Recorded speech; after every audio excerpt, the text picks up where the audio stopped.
All right, everybody, welcome to the Unshackled Fury podcast. If this is your first time, I'm your host, Berzerker. With me is my co-pilot on this furious flight, Mr. Jez Corden. And today we are making good on the promise that we made about the 10th anniversary of this little show, that we were going to do something big, something colossal, something of great magnitude. And have we ever done it? Because I don't know if it gets much bigger than this. Because with us today, the man, the myth, the legend, friend to you and me, and perhaps the greatest beard model since the late, great Kenny Rogers himself, Mr. Ian Hazzikostas, game director, World of Warcraft. Welcome. What an introduction. Hey, guys. Pleasure to be here. Happy to have you. The credit to Jez for the heavy lift here, and our friends there at Blizzard. It's a real pleasure to have you on and get a piece of your time. I know you're very busy, especially these days. We got a lot going on with midnight coming up around the corner and a bunch of other things. So one or two things. Yeah, one or two plates spinning. Maybe just a couple. But this might be a little bit different for you. I know. You know, these are kind of the famous Shotgun Ian 30-minute interview specials, and a lot of times I think these have been with streamers. I don't know the last time you've been on a proper podcast. I know we got this like video contingent going on here, but this is still very much a podcast. So apologies in advance that this might be a little bit different, but I promise this should be a good time. So no, I'm all about it. I'm here to have a fun conversation. Let's talk about anything and everything. Oh, I'm so glad you said that, because typically when I have a guest on, and Jez knows this because at one time he was subject to one of these, I like to talk about the person that we're having on. And quite frankly, I think you're a very interesting dude. People kind of forget that you're a human. I know I see your face on like the cover of, other content creator videos. It's like, oh, look what he did this time. Oh my God, that kind of stuff. And I think people kind of forget there's an actual person back there. And so if I may quickly, and I'd have a million questions about this if we had, 3 times as much time. But I want to run through this quickly, and forgive me if there are any errors here, but from the East Coast originally, New York, Yankee fan. Yep. But listen, yep. I'm repping the anti-Dodger Giants love right here, so I don't know how you're feeling about those Blue Jays. But in my defense, also, like, I grew up in the 80s. The Yankees were actually actively terrible for all of the 80s, so I wasn't like just hopping on the bandwagon of the multi-championship winning team. But yeah, I grew up in the Bronx, so there it is. Fair enough. Mother, elementary school teacher, introduced you to educational video games and other type games at an early age. Father reading you Greek myths of legend, kind of getting you can see where all of this is kind of getting mixed up. I know what talk you've watched. It was a good one. There's a couple, actually, if people haven't kind of gone out there and searched the bowels of the internet. There are some good talks that our man here has given. Mind for Puzzles, high school math team captain. My goodness. Look at these bona fides, but bigger than most, in my mind, Harvard graduate. Yeah. Is that right? Yeah. Undergraduate. What'd you study? What'd you get your degree in? It was the major was called social studies. It was like a mix of different humanities. It was like government, philosophy, economics. I knew I wanted to go to law school next at the time, so I was trying to do like a pre-law kind of thing there. That makes sense. I was poli-sci, and I thought I wanted to do the same thing, and then I saw what it entailed, and it scared the hell out of me, so I backed away. But good for you, because NYU School of Law was your eventual future. Got your degree there. As an aside, John Grisham is your inspiration. Boy, I don't know too many attorneys that have said that before. I mean, look, I was a book I read at the age of like 12, and I was like, mafia stuff aside, this dude's life sounds pretty cool. I want to learn more about it. And I don't know, my parents were happy when I said I want to be a lawyer at the age of 12, so I just kind of chased it. So I'm glad that you brought up your parents, because eventually I got a question about this. So you end up in DC, you're a clerk for a bit, and then you end up in a firm and you're practicing. You're attorney by day, legal by day, raid leader at night for one of the most famous, infamous groups of all time. Perhaps if you've been around long enough, elitist jerks, whose website those of us of a certain age have all been on. But through personal connections of yours, you wind up making the jump to Blizzard eventually. And so the question that I have for you, and this is something that I think a lot of people might benefit from hearing, how do you have the confidence to make that kind of jump? Because your parents must have thought you were crazy, going from the gravy train on biscuit wheels to now you're going to go develop video games on the West Coast. And how does somebody have the confidence to make that jump? Yeah, my parents thought I was out of my damn mind. Because I mean, as far like they didn't even know what World of Warcraft was at the time. Like their initial reaction was like, "This sounds like a scam. Why would anyone pay you to do this? What do you know about any of this?" And then separately from that, like, "You've spent 7 years in school chasing this. Why are you walking away from it?" I think what made me take the plunge. So it was an incredibly unique opportunity. You know, again, a couple folks in my guild had come to work for Blizzard. I had been sending feedback emails in for a couple of years, starting in Encourage, to people like Jeff Kaplan, who's then game director on World of Warcraft. And so, I was kind of on their radar in that sense. In 2008, I was actually like applying for other legal jobs at the time. I was looking to switch firms. I wasn't super happy with the work I was getting where I was. And I was just complaining to my friends online about, job applications suck, sending out resumes, waiting to hear back, getting ghosted, all of that. And one of my friends, who was here mentioned, "Hey, have you ever thought about sending a resume out to Blizzard?" So I almost did, like, on a lark. I was like, what's the harm? Why not? And then, of course, it's like, when I got an interview, it was an amazing opportunity to sit down with people I'd idolized and just talk World of Warcraft with them for a day.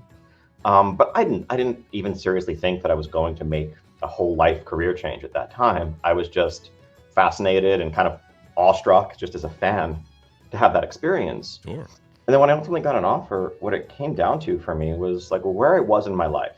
So in my late 20s, was single, was looking for a change. And the idea of like, it felt a little bit stuck in a rut. And so the idea of like, I'm going to move 2,000 miles from where I've ever lived. I'm going to do something totally and completely different. What an adventure that would be. And I was very fortunate to have a legal degree to fall back on. I did speak to the legal recruiters I was working with, and I asked them, like, if I took a year away from the law, how crazy would that be? How damaging would that be long term? And their answer was, if you have a good explanation for that year off, it's no big deal. So what I told myself was, I'm going to give this a try. I'm going to do something kind of crazy. I'm going to uproot my life. Because if I don't, I'll always wonder, what would it have been like? I knew that there would come a time, like, this was a once in a lifetime opportunity.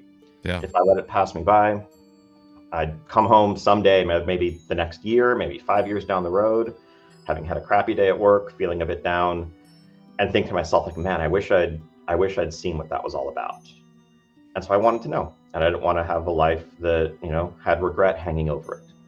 And so I moved out here, and by 2 weeks in, I was like, okay, no, I'm in. This is it. Like, I love this. I can't get enough of it. And I've never looked back, and it's been 17 years.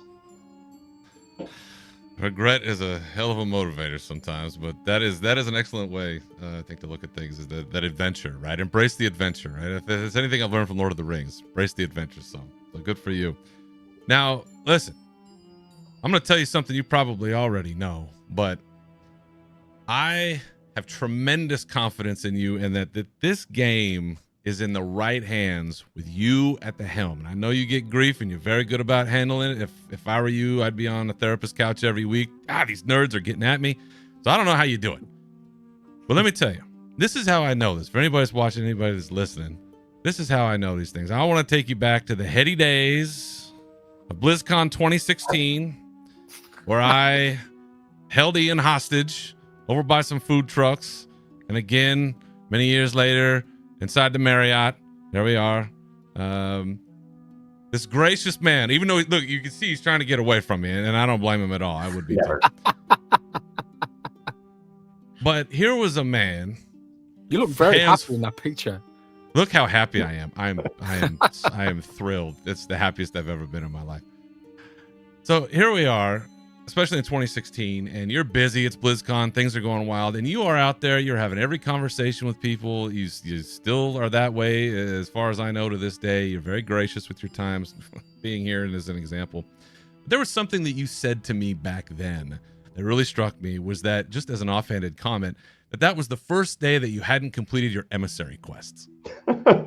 And it was one of those things where I was standing there with my buddy Russ, and we were like, he really does play the game. He really is in it. This isn't just some like cover. This isn't just something, well, I used to do a thing, now I don't do a thing. Like, you really are a man of the people. Like, you are truly one of us. I think there's a great handful of people that I've come across there at Blizzard that you really are one of us, and I think you deserve the credit to continue that passion from kind of both lenses, as a player and as a game director, where you've got so much going on there.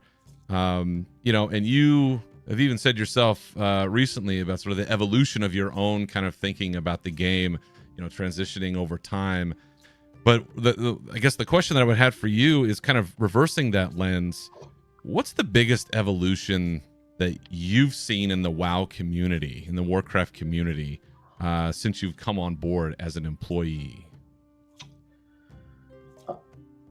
First of all, thank you for all the very kind words. I mean, I love what I do, and I wake up every day knowing I'm incredibly lucky to be able to do this. And when we have BlizzCons, it's always simultaneously the most exhausting and energizing few days of any given year, right? It's like I need to sleep for a week when it's over.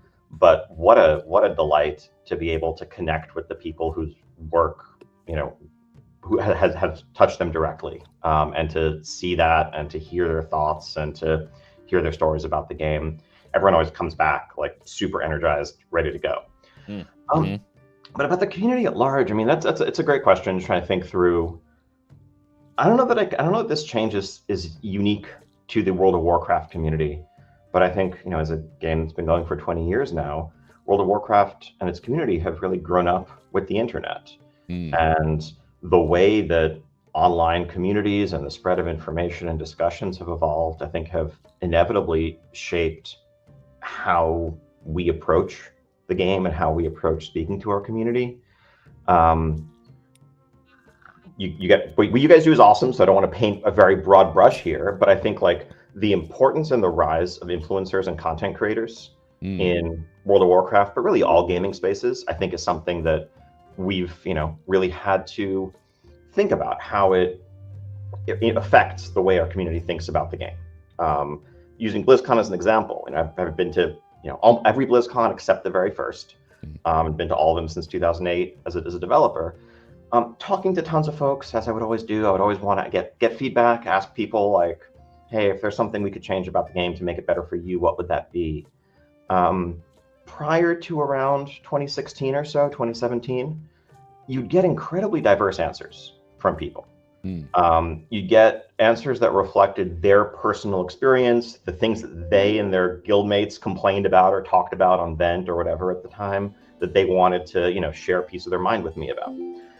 More recently, and this is just how information works, it's much more common to have someone be like, okay, I love the game for the most part, but like there's a few things you need to change. And as they list the first couple, I'm like, I know exactly which video you watched. I know who made that video. And I know what the next three things you're going to say are. That doesn't make that feedback less valid, but it's definitely much less organic, much more homogenous than it used to be. And that's, I think, like to use an example of how this has informed some of our actual design thinking. It's like looking at the changes we made to Mythic Plus going into War Within. We basically completely overhauled and effectively removed affixes at the very high end. And it was interesting looking at the discourse around Mythic Plus in late Dragonflight over that summer, leading into War Within, where at the very high end, everyone was incredibly anti-affix. All the content creators, everyone talking about, who did Mythic Plus seriously, hated affixes. And that became the kind of the broad community view of like, these are the problem with Mythic Plus. Even, espoused by people who weren't pushing high keys at all, who were just trying to get keys done for their vault. And I think part of realizing that was understanding like, these groups of players are almost playing different games effectively. Like, yes, if you are trying to push the leaderboards, then back in the old system, a week where the affixes had a potentially slightly lower ceiling on what was possible, those were dead weeks. It wasn't even worth running keys if you knew that you weren't going to be able to get a new best on a bolstering week or whatever else. But that wasn't affecting players in the Mythic 8 range, and yet they were telling us they hated affixes and they needed to go. We bifurcated the system where there is a rotating pool of Kiss Curse affixes still that do have randomness to them, do have variation in what's possible from week to week, up to 12. Completely got rid of them above that. That talking point, that community complaint just vanishes completely because it was ultimately being driven and fueled by the very legitimate complaints, to be clear, of a vocal minority of the player base who also happen to be the ones who are writing the guides, making the videos, streaming all the time, talking about what they like and don't like about the system. And so like meeting players where they are and understanding what's going to make them happy, what's going to satisfy different audiences, I think we view through a slightly different lens than we used to as we process the feedback that we're getting, because it is often informed by others' perspectives and not just your own experience as a player. Excellent answer. Appreciate that. Jez actually has a couple questions that are going to tie into this in just a minute, but just to get a couple more questions shotgunned out here. Any updates on a midnight beta launch? I know people have been asking about that. You will have a date for that by the time this airs formally, I believe. I think we might be announcing it like literally today or tomorrow as this is being recorded. So it's going to be early November. Exact date to follow. It's a couple weeks away. Okay. Sounds good.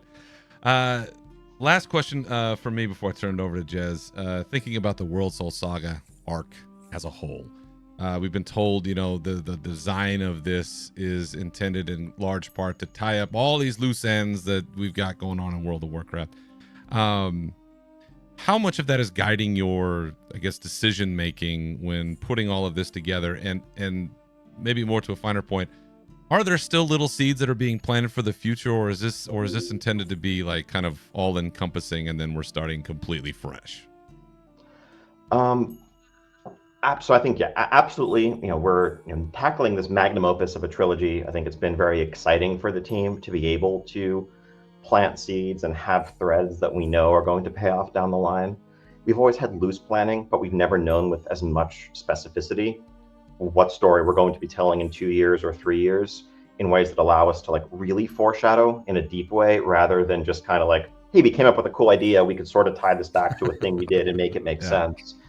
But at the same time, we're also mindful that we need each beat of the World Soul Saga, each expansion, to still feel approachable and to stand on its own as a self-contained, satisfying story. You shouldn't feel like if you missed the War Within, there's no point playing Midnight, and ditto for the Last Titan around the corner.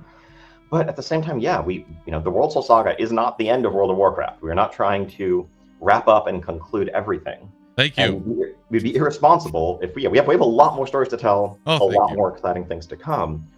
And we are also mindful of lessons learned from other IPs like maybe Marvel Cinematic Universe, and trying to rebuild momentum after like everything came to a climax in Infinity War Endgame. So we need to be planting those seeds and beginning those threads that we're going to keep pulling on, so that there are a lot of unanswered questions at the end of the World Soul Saga. We do need to pay off and resolve the big ones that have been hanging over us, but along the way, it shouldn't be a surprise what the next expansion after Last Titan is going to be, or the thing after that. There should be a natural continuation that keeps the story moving forward, as opposed to just this like drastic endpoint and then lack of clarity as to what's going to follow. Well, I appreciate hearing that, Ian, because I don't have a life. I don't have anything else to do. So without World of Warcraft, then my wife has to put up with me, and she's a great woman, doesn't deserve that. So, all right, I'm going to turn this over to Jez, because speaking of Midnight, I think he's got some questions here that the community is very hot about, or high on at the moment. So, Mr. Corden, take it away. Yeah, so first of all, thank you again from myself too for fielding our questions. And of course, I feel like maybe potentially, it's you mentioned like influencers and how like sort of discourse can be homogenized now. Like, I've definitely felt that as I've come sort of like, I'm not like a huge influencer or whatever, but like as I've watched my platform grow and I've sort of liaised with other people who've got a platform, you do sort of start to identify where like everyone's kind of making the same videos about the same topics. And I suppose maybe I owe you a little bit of an apology, because I posted a report last week about what the next Xbox is going to look like. I suppose you might have seen it. And in that article, and I had no intentions of this happening, but I used World of Warcraft as an example of what that potentially might look like.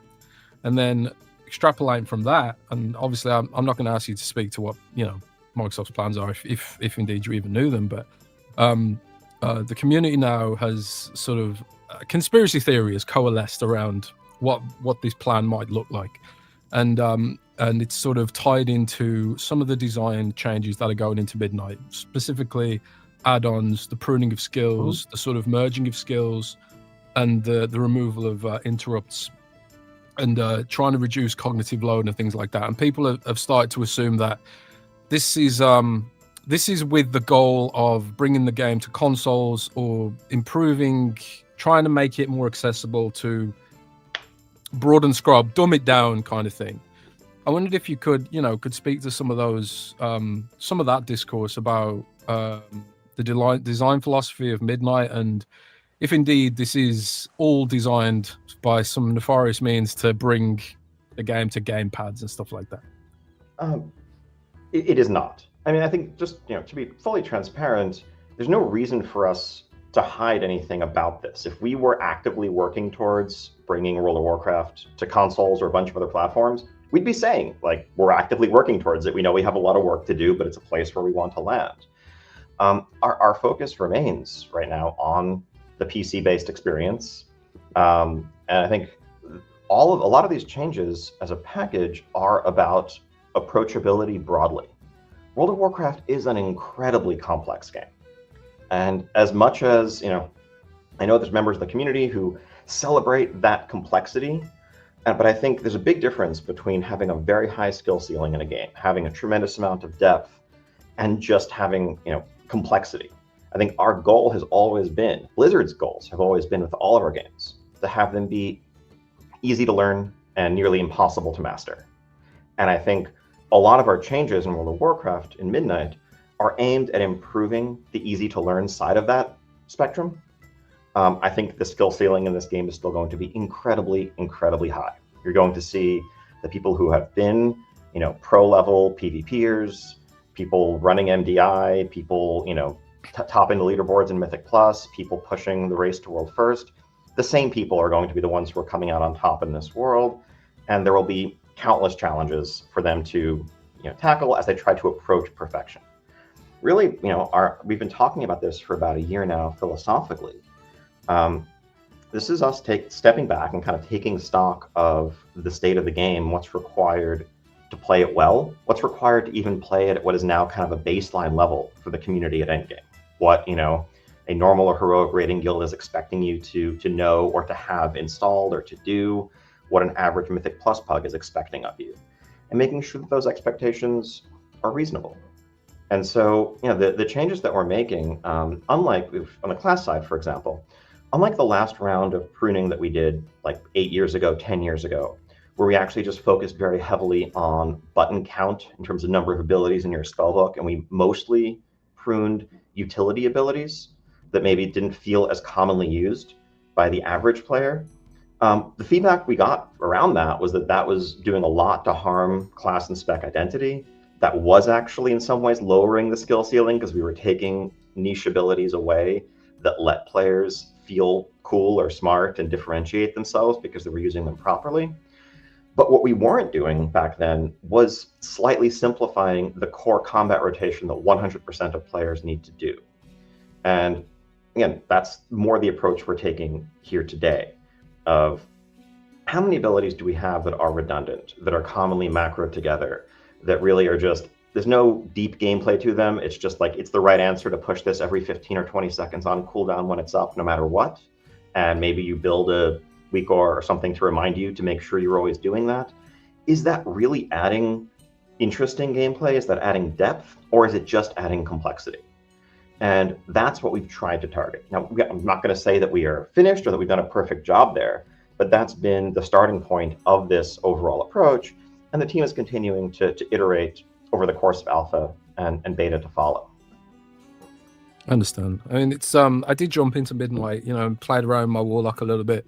I've been playing Demonology for almost 20 years. Like I'm not someone who makes alts and or even tries other specs really. I mean, I can play Affliction, Destruction, but it's like I like my Fell God. Had him since Burning Crusade. He's my bro. So I did kind of feel like when I was setting on my action bars for Midnight, it was like, oh, there's only 2 rows of abilities now. Pretty much. Things like Health Funnel merged with Drained Life and things like that, which to some degree I like kind of get. But is there like you say you're going to iterate and things like that? Is there a point where you're looking at where like, oh, we might have made this too easy?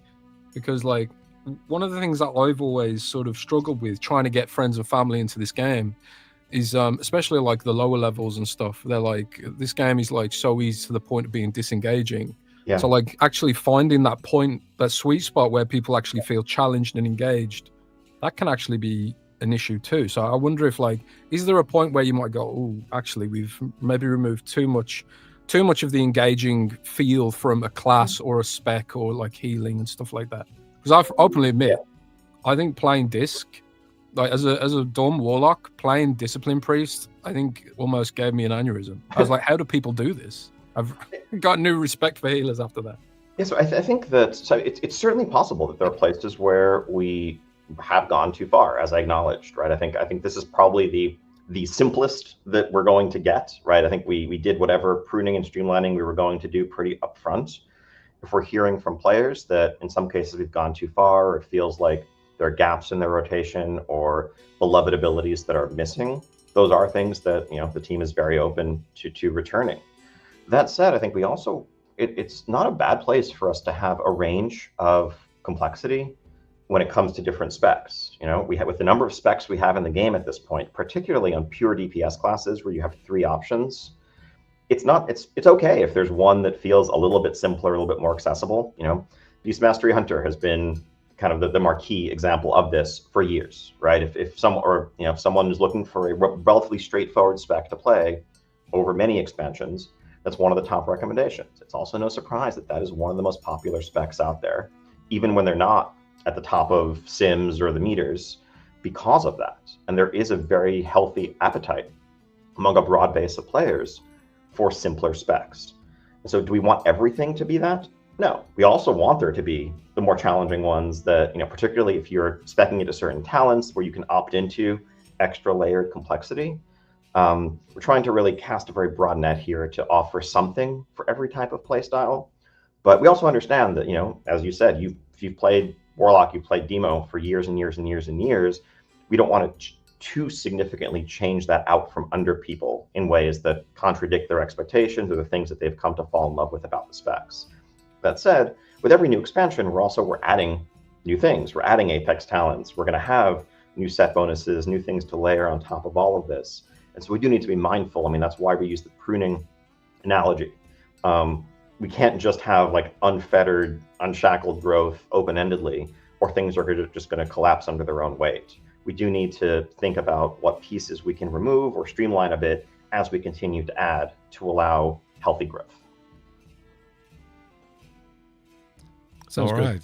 That is fantastic. As a lifelong Fury warrior, I just like hitting things hard and mindlessly. So thank you for letting me continue to do that. That's the most important aspect of all. I know we've got a hard stop here at 10 o'clock, so appreciate your time. Thank you so much for joining us. It is really an honor to get some time with you. So thanks again for stopping by, and hope we can hook it up again sometime.